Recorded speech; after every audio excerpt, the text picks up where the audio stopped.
네, 2019년 7월이었습니다. 2년 전 일본의 아베 정권이 수출 규제 카드를 꺼내들었습니다.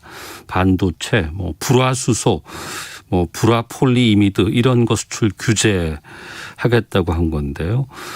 당시 기억해 보시면 우리나라 경제 큰일 났다. 반도체 정말 이거 심각하다. 이런 식의 보도들 많이 나왔었는데 2년 지난 지금 우리는 어떤지, 일본 상황은 또 어땠을까, 어떤 성적표가 나왔는지 좀 살펴보도록 하겠습니다. 세종대 호사카 유지 교수 연결하겠습니다. 안녕하십니까? 예, 안녕하십니까? 예. 2년 전에 기억해 보면은 그때 남북미 판문점 회동하고 막 상당히 우리 보도는 그쪽에 집중돼 있었거든요. 네네. 그런데 일본에서 또 일본은 그 G20 정상회담 이제 성과가 있었던 시기였고, 근데 갑자기 당시에 수출 규제 조치가 발표가 됐습니다. 일본이 이런 조치에 나섰던 배경을 좀 다시 한번 좀 짚어주세요. 예, 먼저 그 2018년 10월이었죠.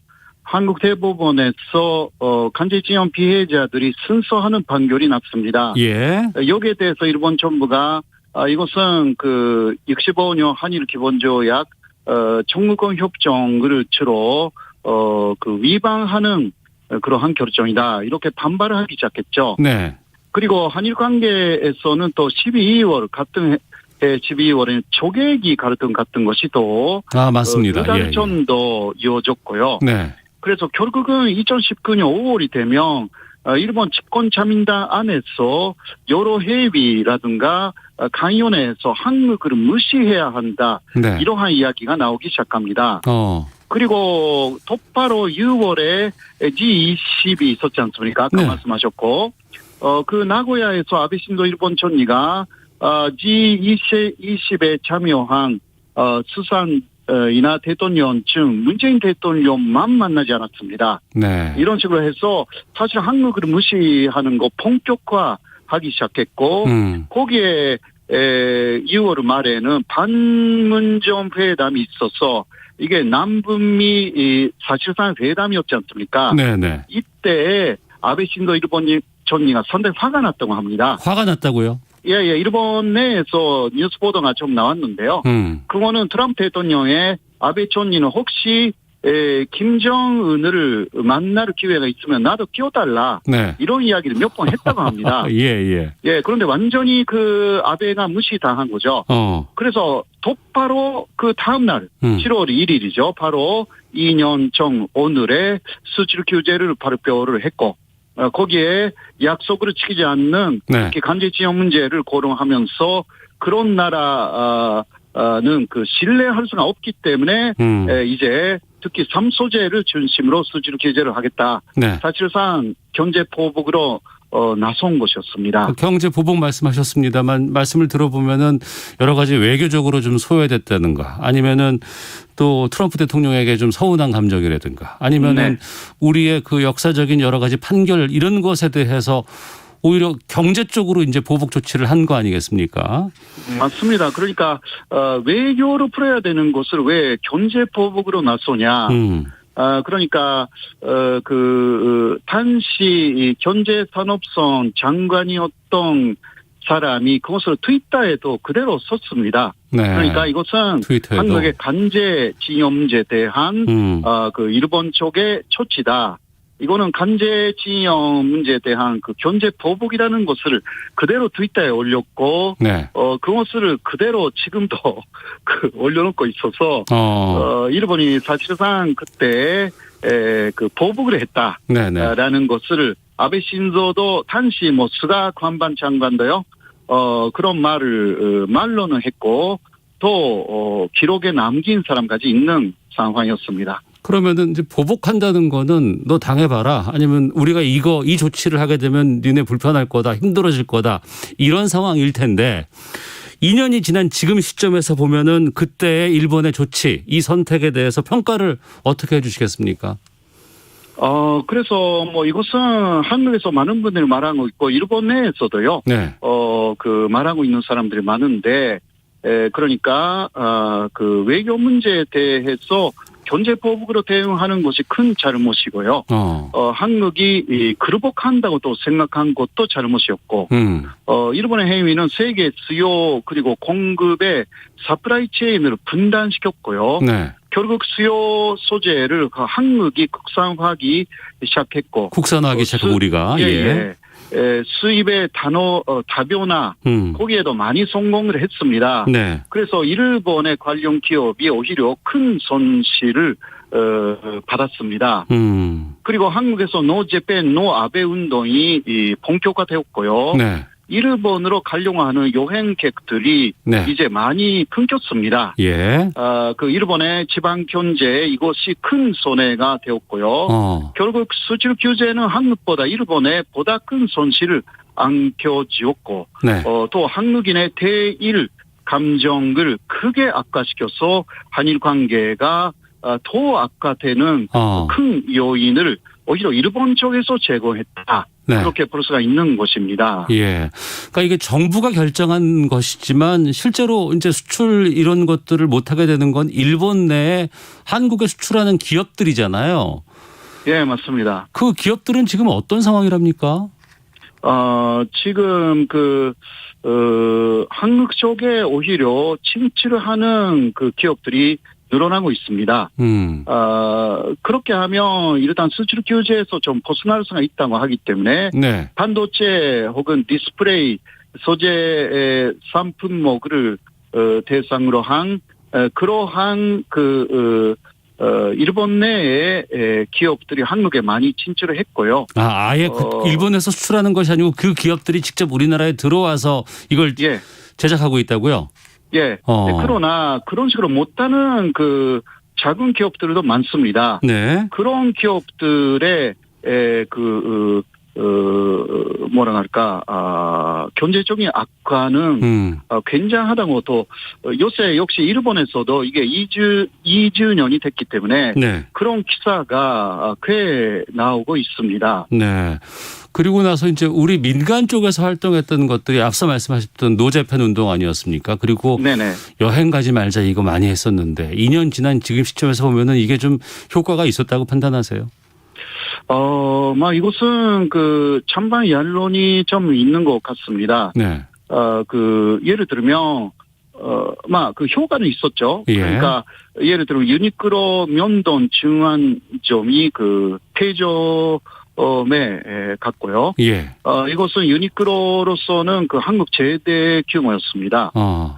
그리고, 또 상당히 산진적인 것은 일본 맥주죠. 예, 예. 일본 맥주는 수출 규제 이전에는 한국에 9,400 톤 정도 들어왔습니다. 9,400톤 정도가? 예. 네, 9,400톤. 그것이 같은 해, 그러니까 2019년 그 올해는 네. 4톤으로 줄어들었고요. 예. 그러니까 99.99%까지 감소됐습니다. 물론 현재는 조금 회복되기는 했고요. 네. 그러나 아직 11% 정도밖에 회복되지 못했다. 그런 상황이고요. 사실 일본은 일본 맥주 업계는 한국이 주류 수출처였기 때문에 네. 2018년만 봐도요. 세계적으로 수출하는 맥주, 일본 맥주의 60%가 한국에 와 있었습니다. 네. 이게 박살이 난 것이 상당히 상징적인 사례라고 할 수가 있고요. 기타 일본 내에 특히 지방 경제, 테마도는 빈사 상태가 됐고요. 네. 그래서 나가사키현에서 오히려 테마도에게 긴급 사태를 선언하기도 했습니다.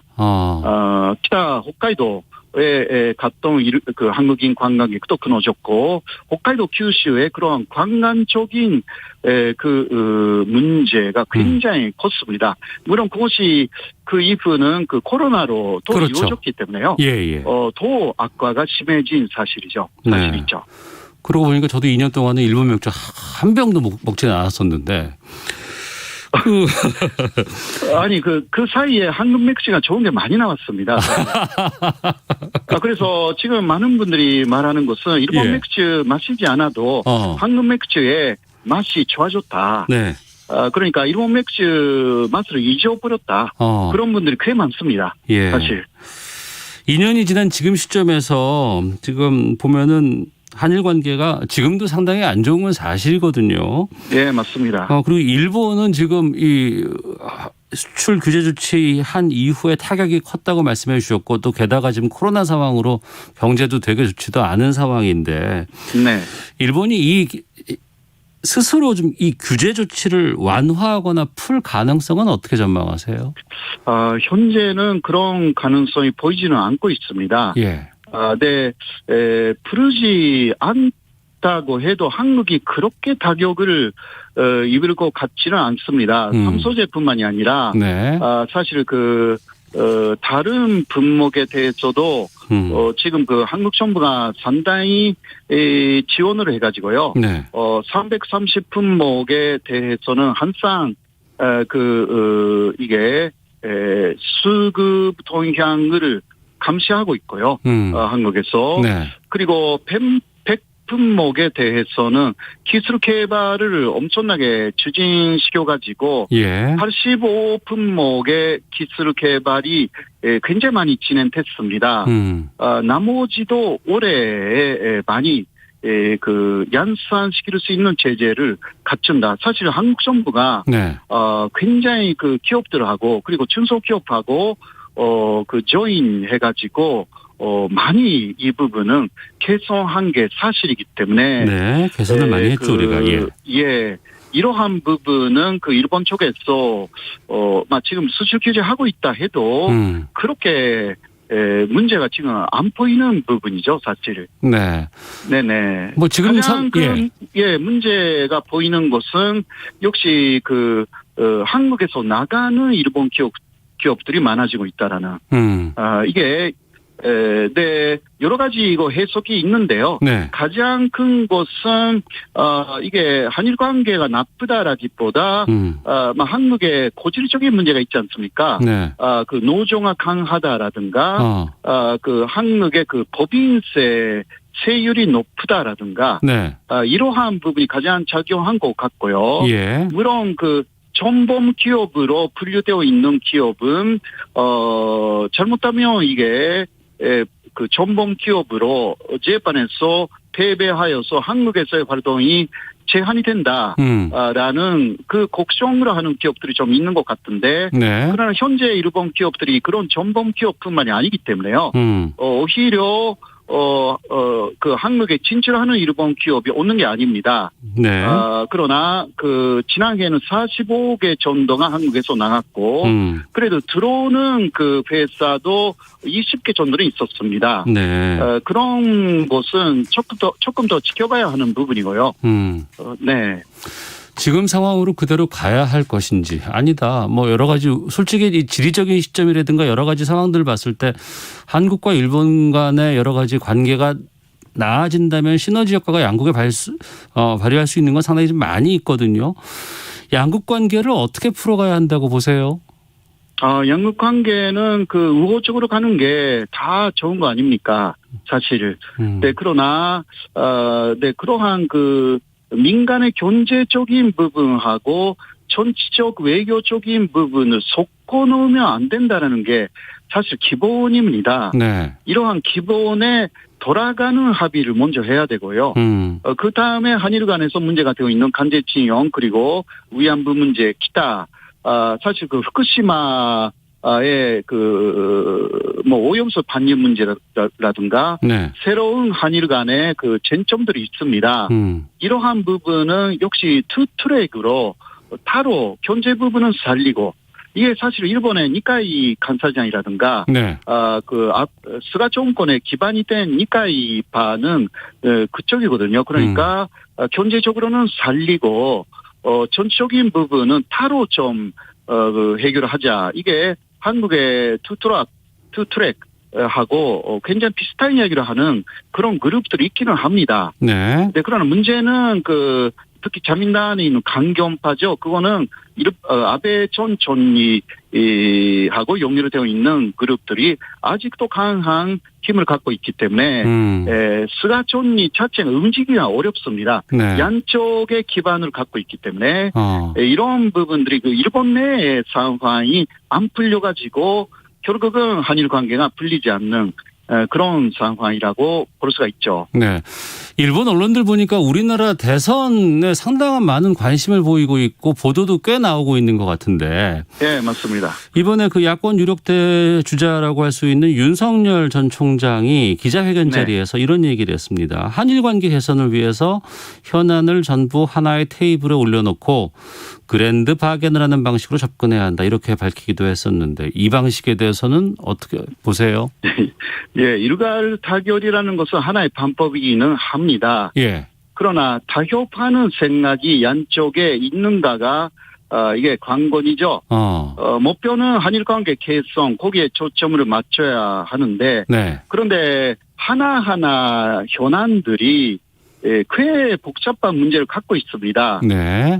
그것을 한꺼번에 한다라는 것 자체가 하나는 잘 불리고 다른 것은 소홀히 됐다. 아마 이렇게 될 것이기 때문에 네. 저는 그런 방법이라기보다 하나하나의 팀을 구성해가지고 네. 전문성 있게 풀어나가는 것이 오히려 네. 한국의 국익에는 맞다라고 저는 생각합니다. 아니면 한국이 오히려 상당히 불리하게 될 우려가 있다. 네. 사실 1965년에 한일 간의 교섭도 일괄 타결에 가까웠습니다. 예. 그런데 하나하나 보면 지금 굉장히 여러 가지 문제점들이 많이 지적되고 있는 것들이 있지 않습니까? 네. 이렇게 되면 안 되고 그러나 전체적으로는 뭔가 풀린 것처럼 느끼는 방향으로 가져가는 하나의 쇼이거든요, 이거. 네, 이것은 외교적으로는 지금은 예를 들면 독도 문제도 있고요. 네. 한일 중간 수요 개선 문제도 있고 아까 말씀드린 오염수 반치료 문제라든가 후쿠시마 수산물 수출 규제 문제, 네네. 위안부 문제, 강제징용 문제, 기타 굉장히 많습니다. 많네요, 진짜. 예, 유네스코 세계무상 일본의 세계유산 일본의 그것이 일본이 약속을 지키지 않고 있는 문제라든가 네. 이런 게요 하나하나 사실 타협점이 없는 문제들이 많습니다. 그것을 어떻게 발견을 하는가라는 부분이 너무 그러니까 구체성이 없다라고 지적할 수밖에 없습니다. 아직은요. 예. 네. 오늘 7월 1일인데 23일부터 이제 도쿄올림픽 시작되잖아요. 네네. 제대로 치를 수 있을까요? 지금 현재 일본이 다시 확진자가 늘어나고 있습니다. 도쿄는 700명을 넘었고요. 네. 이것은 긴급사태를 도쿄만이라도 발령해야 되는 수준이 280명입니다. 예. 그것을 거의 3배 가까이 지금 늘어났고요. 그리고 일본에서 델타형이 지금 50% 정도가 양손자 중에 그렇게 될 우려가 있다고 보도가 나오고 있고요. 델타 변이가 50%가 넘는다고요? 예, 지금은 30% 정도가 됐고, 예. 모지않아 50%를 넘을 것이다. 그 경우는 약간 비상사태가 됩니다. 일본에서도. 네. 지금 영역이 그렇지 않습니까? 네네. 그래서 이러한 상황에서 도쿄올림픽을 강행하면 이게 오히려 스가 정권의 지지율을 오히려 더 떨어뜨릴 우려가 될 그런 가능성이 있는 것입니다. 그래서 사실상 일본 안에서도 여러 가지 시나리오를 말하는 사람들이 있어가지고요. 네. 예를 들면 WHO가 강하게 올림픽은 무리다라고 하면 세계보건기구에서 안 된다 이렇게 얘기를 하는 게 예. IOC는 WHO보다 격이 낮다고 합니다. 네. 그래서 그러한 공고를 수용할 수밖에 없게 되는 것이 아니냐라는 이야기라든가, 네. 혹은 큰지에 몰린 스가 총리 자체가 갑자기 취소를 선언할 수도 있다. 결국은 선거에 이기기 위해서죠. 네. 이게 올림픽을 해봤자 대실패로 갈 우려가 그러한 전망이 거지면 그렇게 할 수도 있는 것이 아닌가. 왜냐하면 여론이 워낙 안 좋으니까 차라리 그냥 올림픽을 그만두고 하지 않겠다 그러면 정치적인 측면에서라도 좀 힘을 얻겠다 이런 전망이네요. 예. 그러니까 경제적으로는 손실이 많겠지만 그러나 그 문제가 아니다는 식으로 사실 일본 국민들이 많이 인식하고 있기 때문에 알겠습니다. 이러한 부분을 좀 그 고려해야 되는 것이 아닌가. 사실 니카이파 쪽에서는 그런 이야기가 조금씩 나오기 시작하고 있는데요. 네. 조금 지켜봐야 할 것 같습니다. 알겠습니다. 여기까지 말씀 듣겠습니다. 고맙습니다. 고맙습니다. 네, 지금까지 세종대 교양학부의 호사카 유지 교수와 함께했습니다.